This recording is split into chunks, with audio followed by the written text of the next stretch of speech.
Stadler, where are you? Get back in your cubicle. I'm not paying you to uncubicle yourself.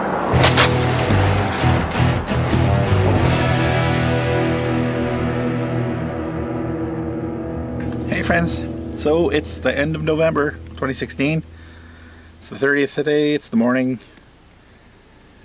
I'm camped in a kind of a temporary 7-day maximum camp.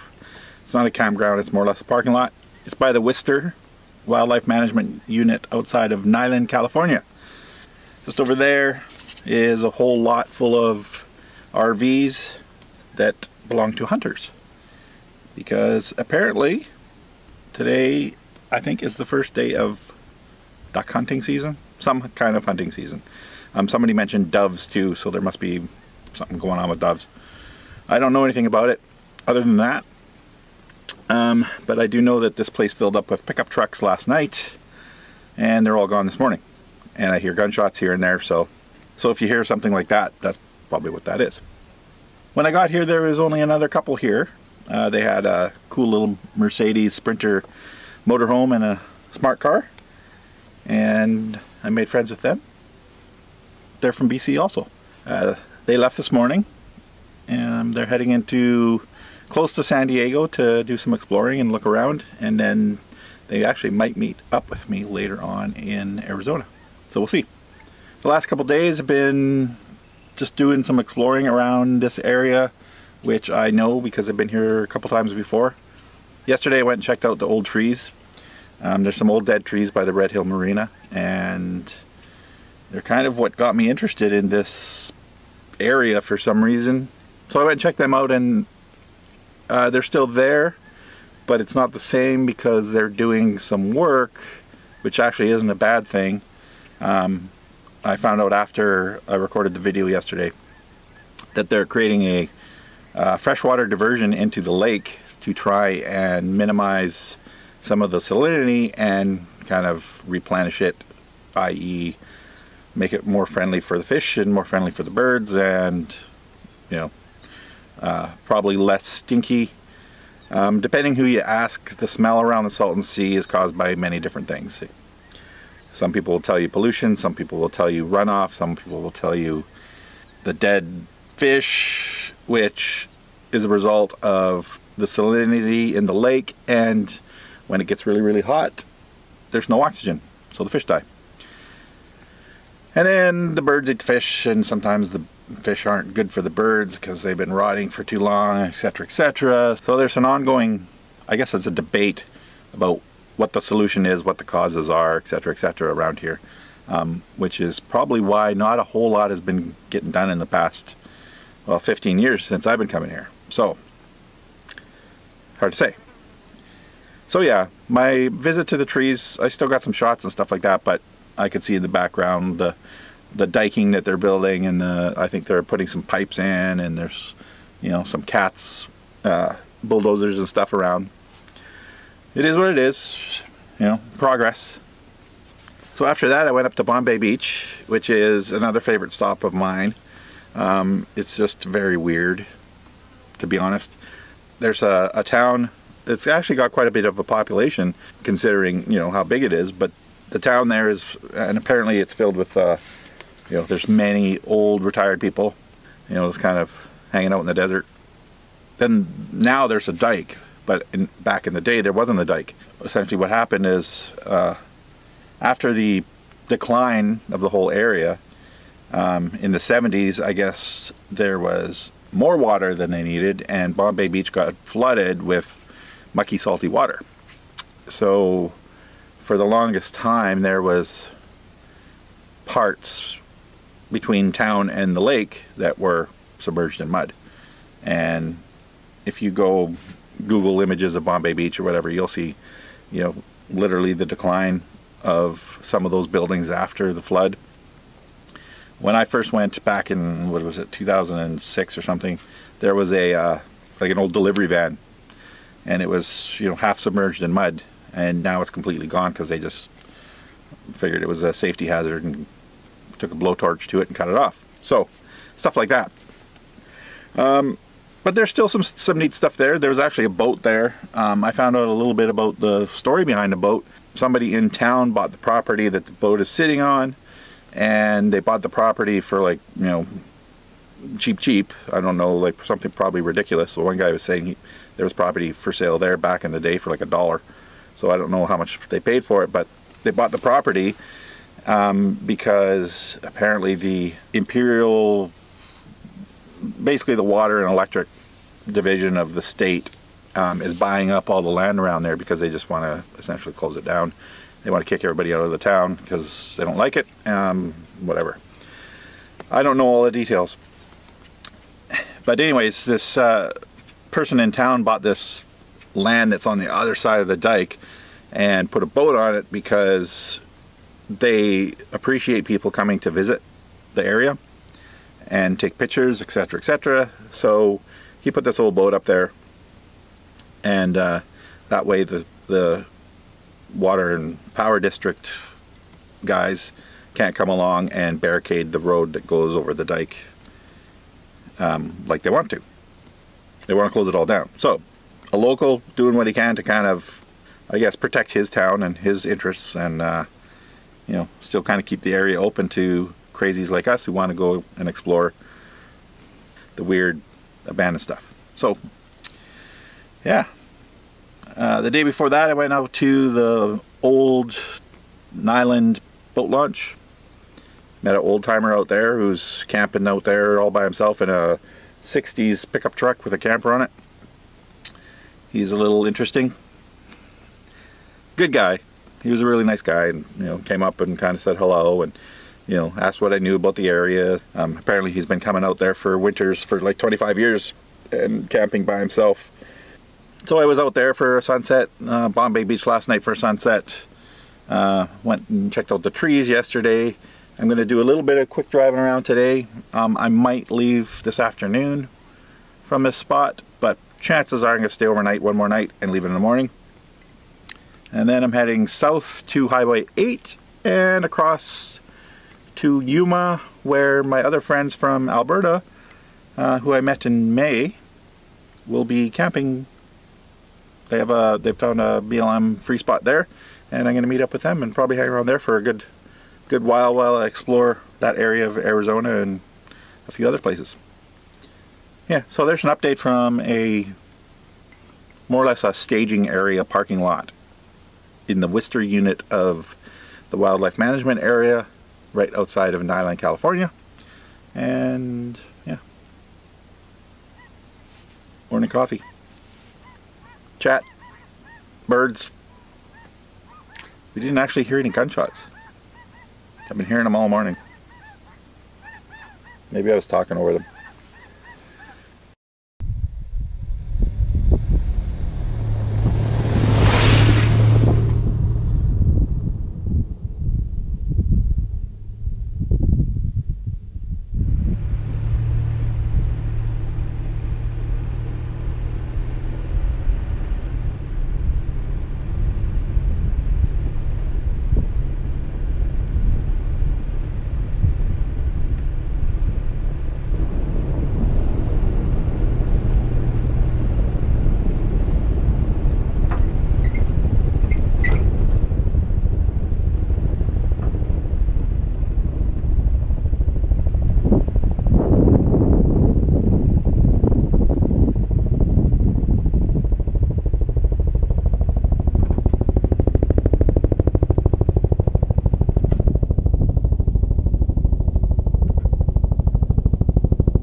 So I'm out here in one of my favorite areas of the Salton Sea, which is Hill Marina. There's a boat launch here and a little small campground up on the hill. But I come for the trees.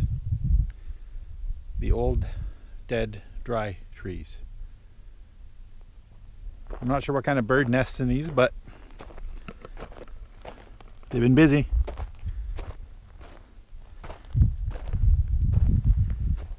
When I pulled up over here, there was what looked like either a very large hawk or a falcon in that tree, but I didn't get close enough to really figure out what he was. So I'm just taking a few pictures of these and I'll be on my way.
It's like working with a monkey.